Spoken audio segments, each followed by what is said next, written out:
Hello and welcome to episode number 14 of the R1 Coaching podcast. Today I've got Rachel with me, who's been a client for 3 years, and Mel, co-host, is here as well. Hello. Hi. So I wanted to bring Rachel in just as a little bit of a backstory. I know a lot of people, before they start any journey, they're waiting for that perfect time. They think that it's going to come around. Obviously, Rachel started in lockdown. Gyms were shut. We'd never met each other. We didn't build any rapport. But she's still committed to that journey, and that's one thing I wanted to cover. So not just going over clients where every situation's ideal, especially when clients want to start one-to-one. They think that they won't gain anything from online, and I think with Rachel that has been the biggest success. So we will go into why you started coaching, how you came to that decision, what made you want to do it, any insight that you want to give? Yes, I think I started with you in the December of lockdown, so I think from the March, was it when it started? I just ate my feelings, I think. I didn't get furlough, I was just working through the whole thing, but I think I just took that opportunity of I don't have to go outside and see anyone as just eat what you want, don't do anything. Because no one will ever see you. Yeah. When are we coming out of it? So I basically just put on a lot of weight, and I think it got to a point, like just before I started with you, that I looked in the mirror and I actually cried because I just looked so awful. So I think that's what really just made me want to like get a coach, because I'd been to the gym in the past, but I was always kind of like, I'd do it for a little bit, I'd lose the weight, I'd feel alright, and then I'd just stop. Yeah, that yo-yo mentality. Repeat cycle.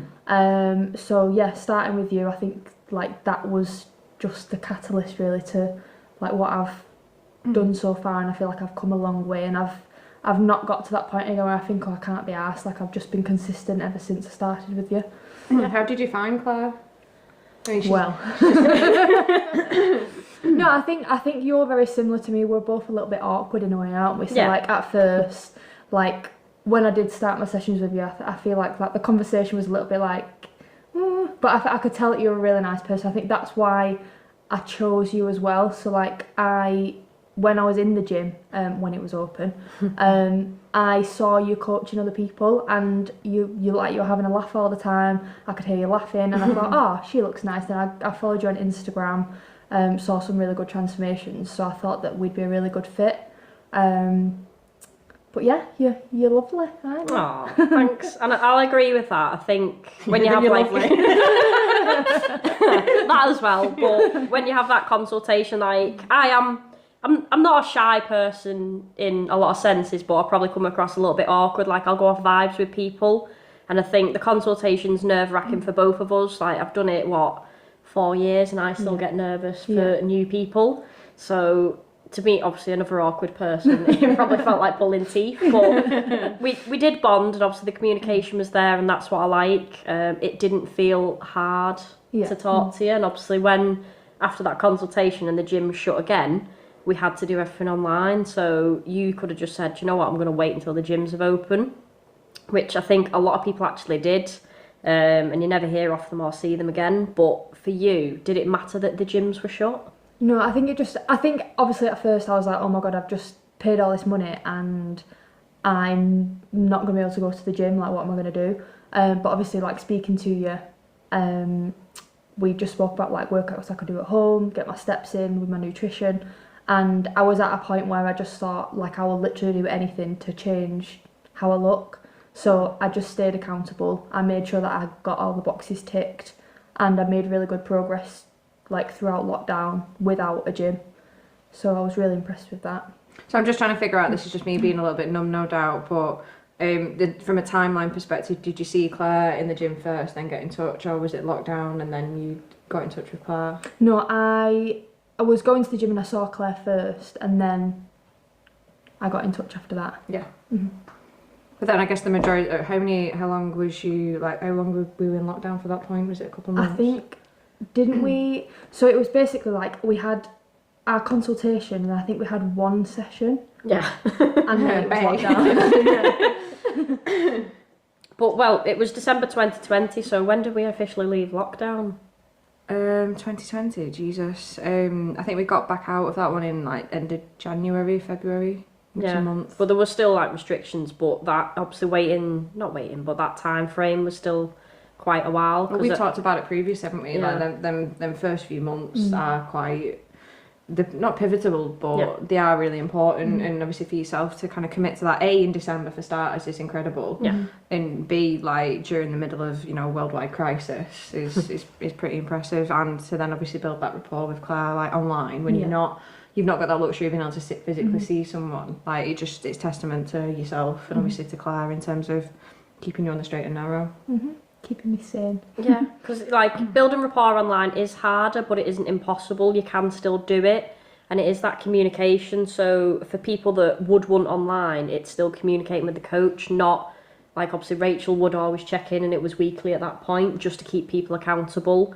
We'd do like an online class, or we'd do the virtual sessions just to keep people going. And then probably more of a connection and a communication aspect because we're all fucking isolated.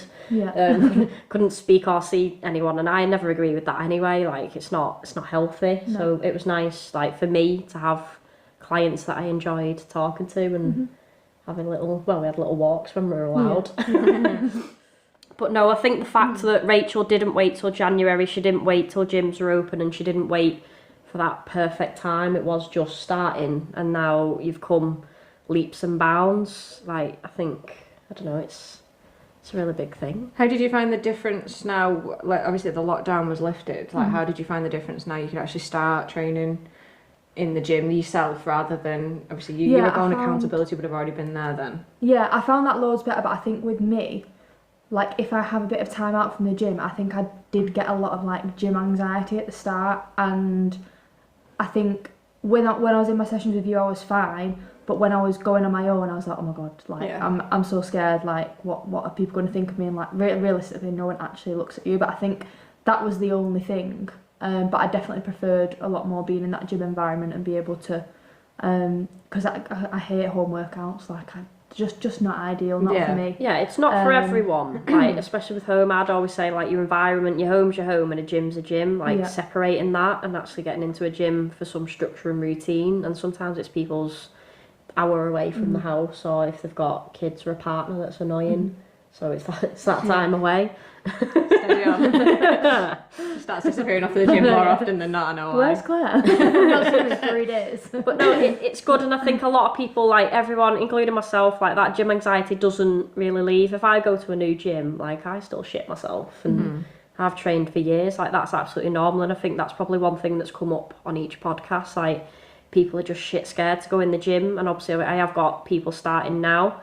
And they had that anxiety before they started, but once they get going, like similar to yourself, once they build that routine, they're absolutely fine, and it's like it never existed. Like it'd probably be a little niggle in the background, but you are more than capable. Yeah, I feel like even now, like just coming back off like a 3-week holiday, I'm like, oh, I don't really want to go to the gym, but like I know that once I'm there, I'll enjoy it and I'll be absolutely fine. And I think it's just getting over that initial like anxiety of it, but that was the only thing. But definitely, gym environment is for me. I just couldn't, like I know I did at the time, but I feel like now if we had to do that again, I don't think I could motivate myself to do home workouts. No, that's what I'm there for though, to drive you, to make you move. And in terms of, obviously Claire's already mentioned like your accountability was really strong like from the beginning. Like what's made you kind of remain consistent with check-ins, just because sometimes people just don't always have that accountability for themselves? I think other than the occasional times where I forget, like I do check in like all the time, really, don't I? Yeah. I think it's just that fear of Claire shouting at me, to be honest. I never shout at people. No, I'll always guide people and structure it in a way. Like sometimes you know when to push and you know when to pull, but if I was always mamby-pamby, oh, it's okay, like nobody would ever take anything away from it. Well, sometimes you need that. That's why someone's with like that's why I chose a coach, because I needed someone to almost whip me into shape and hold me. I see the value in that accountability. Like I know if I don't check in and like I don't tell you what's going on, I'm just gonna not do the things that I need to do. Yeah. I'm just gonna think, oh well, I'll just eat this, I'll eat that, I'll not go to the gym. But I know that when I check in with you, if I have had a bad week, then you'll help. Like this week I've said I've not been well, so you've basically just made everything a bit easier for me. You've taken my steps down a little bit, you've just made it a little bit easier so that I'm not panicking about, oh, I've got to fit all this in, when I've had like 3 weeks of doing like nothing really while I've been away and I've not been well. Yeah, we've been able to communicate that because you actually checked in. I think people think that a check-in's just for all the positives if they're smashing it. And I'd say probably the most important ones are when you're struggling or when you need to communicate. Yeah. That's when I can either pull things back, make the changes, and they're probably going to help you in the long run. So me saying, do you know what, you've been ill, let's smash you into the ground further. So we pulled a session back, we lowered steps, and obviously we're just getting back into the habit of your nutrition side of things and bringing up the quality. And that's the best thing about check-ins. Like if you communicate with me and you're honest, then you'll get the most from it. So I think people need to see that side, and they'd gain so much from just being accountable. And I think from that longevity, obviously you mentioned at the beginning of this episode that like you've been with Claire for around 3 years, isn't it? So how what's made you kind of keep? Obviously 3 years is a long time. Like some people don't have a relationship for that long. Like how long have you managed to, or what's kind of kept you with Claire? I just feel like if I went back to just doing it alone, I don't think I would. I just like having that accountability. I like knowing that I've got you there for support if I need anything. And if I am unsure of anything, like you're always there, like if I need to ask you anything. So I just like having a coach, I think. Because I imagine that when you first came to Claire, like you mentioned earlier, that you felt, you know, a little bit either out of shape or you didn't feel like yourself, or you wasn't happy in how you looked when you saw the mirror. Like, I guess that naturally most people start on that fat loss kind of journey at the very, very beginning. Like, now 3 years is a long time. I'm guessing you're definitely not in that fat loss stage anymore. So has it been beneficial for you to kind of like go through those phases, or like that? Has it been good to keep you on that journey? Yeah, so like my goal at the start, I would never have thought that I would have done the things that I've done. So I obviously started with fat loss and I lost the weight, but I thought like I look a lot better, but I still wasn't like massively happy. I wanted to like grow my muscles more, so we went into a building phase.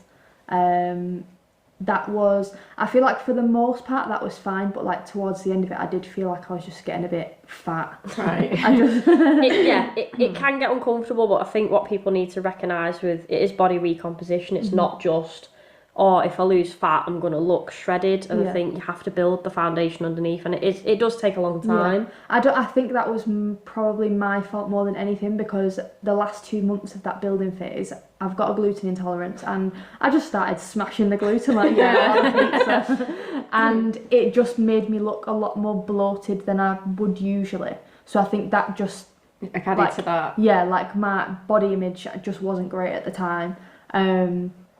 But then, like doing that, I'm really glad I did that. And then obviously we pulled it back from January, and I did the shoot in May, which again, usually I see a camera and I'm like, nah. Well, it's massive comfort zones, but I think the one thing that highlighted, like to both of us, you weighed the same when you started, but you look completely different. And we didn't just focus on the scale weight, like we focused on what you actually look like and your body composition. And it was like night and day. And I know a lot of people think, oh well, I want to be. Your happiness isn't at a number or a scale weight, and I think that's what you showed. And obviously when we did the photo shoot, you looked like a new person, but you actually looked happy and confident. Not to say just the aesthetics come with that, but you exude confidence, and it was a good day. It was really good. So I think obviously from the consultation that you'd have never dreamed of doing a photo shoot. No, definitely not. I was like a completely different person at the time, and I think like obviously, and I remember when I started with you, I was like, I've just got manly rugby player shoulders and I'm never going to like them, and I thought if I lose weight it'll make them look smaller, but they were still broad even when I lost weight. But then building the muscle and actually looking stronger, I actually love that look now, and I've learned to actually like the body part that was like my worst thing before. It was like my biggest insecurity, whereas now like I feel strong and I actually like don't mind getting my shoulders out. That's amazing. That's absolutely like that's incredible. Like it's so good to hear. Because I guess what's the next point? Obviously, like naturally, a photo shoot is a really good milestone, especially with some of your clients, isn't it? To get to obviously it's more for you, isn't it? To see like the journey that you've come on. Like, what's the next? Is there another goal, or is there something else? I think that you're at the looking moment, towards? I just want to stay at maintenance for a while. I think. And then maybe in like 6 months' time, I'll see how I feel at the time. If I do, I feel like I would like to do another photo shoot, not necessarily like next year, maybe in like 2 years' time, when I've made a lot more progress. I think I would like to do another one. Because we've talked on the past with other, or just in general between us two, and maybe with Chris, like that sometimes that mindset shifts from. Because I certainly think I came to Claire with more of an aesthetics kind of problem, but yeah, it was a problem. Whereas now it's kind of veering more into okay, well, I'm setting myself up for the rest of my life. Kind of, you know, I want to be stronger. I want to feel healthier. Like, I don't want to be an old woman that doesn't 100%. move. Like, is that the same with you? Yeah, definitely. Like, you see people, and like they can't move, and like even just like bigger people that aren't necessarily that old, and they've got like limited mobility, and I think I don't want to be like that. I want to be healthy for as long as I can, and I want to like live a good life as long as I can, and I feel like to get into that state prematurely isn't living a good life. No. I think I saw a stat on Instagram, and I don't know how much of a fact this is, but it sounded interesting anyway, is that if you're over 30 and you are still in good shape, then you're in the top 10% of that age bracket. If you're going strength training, you're in the top 5% of that bracket. And if you're doing cardio on top of that, you're in the top 1%. And it's almost, I don't know how factual that is, so don't quote me on that. But if that is a fact, then that's madness. Yeah, because a 30-year-old is no age to not be in any sort of health and fitness shape. So yeah, you're younger than that. So you're obviously setting yourself up. But I feel like I wouldn't be. You just don't think that you'd be like in that top 1%. But I guess if you look at the people around you sometimes, like if you ever worked in an office and things like that, like the majority of people around you, like they don't actually look after their health as much as. No, I think a lot of people now, they're chasing that quick, aren't they? Like, there's so many things out there, but you highlighted there that you'd want to do a photo shoot in 2 years. Like, you are playing the long game anyway. Yeah. But everybody wants the instant results because it is advertised. It's the injections, liposuction, gastric bands. Nobody wants to put the work in. They just want it instantly. And without changing your habits, you're not going to sustain. Even if you have that quick fix, you're going to be right back where you started. So, and I guess going back to that muscle build stage, is that obviously you said yourself, like, once you've got that muscle, it's obviously if you put a little bit more on, then you've always got that shape, haven't you? So again, so next time you diet, you're going to look better, and that's how people look good all year round. And obviously, like, you got back off 2 holidays and you still looked incredible, and I was like, wow, not many people can do that. That's probably because of the Bali belly. I just can't have my body weight out. Just forever on the toilet, not even a chance to eat. but still, like, your body shape was there, even though you shit yourself. Like, it's because you went through them phases though, and I think, like, even me, I went to Cape Verde after the first shoot I ever did, and I came back 10 kilo heavier, and I didn't look the same. So for you to maintain that, like, it's a good skill to have. Obviously, I wouldn't do that now. Well, I'm going to Cape Verde again. Actually, we'll see how I come back. Just rolling back home. But no, I love that you're playing that long game, and you appreciate that it isn't just a given. Like, building muscle is so fucking hard. Like, and I hate when people say, I don't want to look like you, I don't want to get too big. Well, it isn't fucking easy. No. Like, I'd love to just wake up and all that muscle be there, but it's I think that's another thing. Like, I thought after my bulk, when I cut down, I thought I'm going to be absolutely massive. I'm going to have like muscles for days. And I did it, and like, although I was happy with like how I wasn't at the point that I had in my head that I wanted to be. So it shows that it takes a lot more than just like a year to build a lot of muscle. But it's going to take, like, that time. I'll always say, this is my little quote, that time's going to pass anyway, so you might as well work on yourself and continue to improve than think, fuck me, this is hard, and then giving up anyway. So in terms of obviously like working with Claire and obviously like building that rapport over 3 years, like, how was that kind of, and obviously we've talked outside of this podcast, so we know full well like that it's obviously inspired you to kind of probably make a bit more of a life change in general. Yeah, so you've inspired me. You're such an inspiration. So I think at a time probably about 6 months ago, well, even before that, I was really unhappy in my job, and I just thought, I cannot do this anymore, and I was like looking elsewhere with what to do. And I just had a thought, like, I absolutely love now coming to the gym, like, it's a massive passion of mine. So I thought, you know what, I'm gonna train to become a PT. So I'm currently doing my qualifications at the moment. I've passed my level 2 a few months ago, and I'm about halfway through my level 3, hoping to be done with that in the next 2-3 months, fingers crossed. I love that. So yeah, just a complete career change. I just think it's like something that I'd like love, and I'd love to wake up in the morning and think I love my job. Like I'm like excited to go to work and whatever. I just wasn't I was in a really bad place, so I think this is definitely what I want to do. I'm a big advocate for doing, you know, if you do something that you love, it doesn't feel like work. You get paid for your hobby effectively. So like big props to you for making that massive leap. Yeah. Because it is, you know, you're 28, like it's still, you're not late on in your life, but still. It feels like it though. It's like I'm 28, I'm too old to like. You're never too old to do anything. I know. Though, so. Yeah, I know. But fair play to you for like making that leap, because it's not an easy one to do, is it? Especially not when you're trying to like, you've got your own house and stuff. Like there's a lot of pressure there. So I think realising that you're not happy is a big thing, and actually doing something about it, rather than thinking I'm not happy but I'm going to continue because society tells me I've got to do a 9 to 5 and be miserable, and that's not the case. Because if you're happier, you're going to be more successful anyway. Yeah. Rather than just focusing on having a job that might have paid well. Than actually being happy in it. Yeah, definitely. So I'm really looking forward to that. Very exciting times. What are you looking forward to in terms of coaching? Is it, I guess, seeing the transformations that you've obviously gone through with Claire, or is that? I think it's just helping people. Like the fact that I was in such a rut with like myself. I'd love to be able to help other people and do the same what you've done for me with other people. Yeah. So yeah.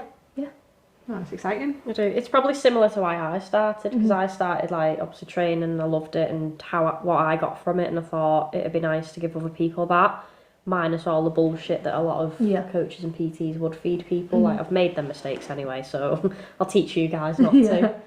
Yeah, I feel like there's a lot of that out there, isn't there? Like I've seen, like in gyms that I've been before, I've seen PTs training people, and I think, wow, like. But I just want to make a positive change, I think, and help people, definitely. No, that's good, and I think it's a good enough reason to do it. I think a lot of people get into it thinking, do you know what, coaching is going to be easy and it's good money, but it's only what you make it. If you're a shit coach, then your time's probably numbered. And I think the average PT lasts about 6 months before they either quit or go back to the other job. So, but I think passion goes a long way. Like I think that comes out. It certainly comes out in you. That's obviously why I'm still with you. And now I'm stuck with you.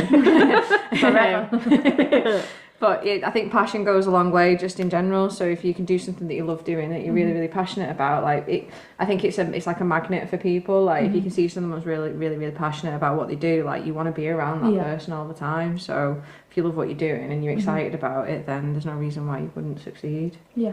Yeah, I think that was feedback from a few clients that I got, and they always said like never lose your passion, and I think it's ingrained in me anyway. So I think if you can carry your passion forward, then you'll do absolutely amazing. I have every faith in you. Oh, thanks. Fingers crossed. As a coach and a friend. As a coach, as a friend, and everything in between. There's nothing in between, actually. I sound like I'm coming on to another client now. There's nothing there. I think we'll probably wrap it up there now, just because I feel like we've whether people realise or not, obviously we do these outside of like hours, really. So Rachel's taking the time to come down on a Monday evening and probably abandon your fiancé for a a bit. And it's okay. And it's nice to have a little break sometimes. Listen to us probably do about 8 takes of the first intro again. We had the giggles today, so. The intro wasn't as one take as it usually is, but no, I think this is going to, it's a really good podcast, this one, because I feel like a lot of people can take away from it, not waiting for the perfect time, and then finding like your own happiness and passion and then taking that forward into life. So it's not just about getting a transformation, but your whole life has now changed, and you're welcome. Just a final thought, just one more question from me, really. I guess if anybody was kind of teetering on the edge as to whether they should start coaching or choose a coach, like what would you kind of say to them? I would say do your research first on choosing a coach. Make sure you're not. I just feel like there's so much bad out there that you need to make sure that you're with somebody that you gel with. Somebody that has like good values, so like look at their social medias, and just maybe have a chat with them first, see if you are going to gel in that initial consultation. But if anyone obviously does want coaching, I'd always do a full assessment first and then a consultation, just to make sure obviously the right fit. So you can get in touch with me via the website, which the link is dropped in the podcast. And I'll drop the socials for myself, Mel and Rachel, and everyone can give us a follow. And any feedback or any questions that you might have. So we will see you next time for episode 15. Bye. Bye.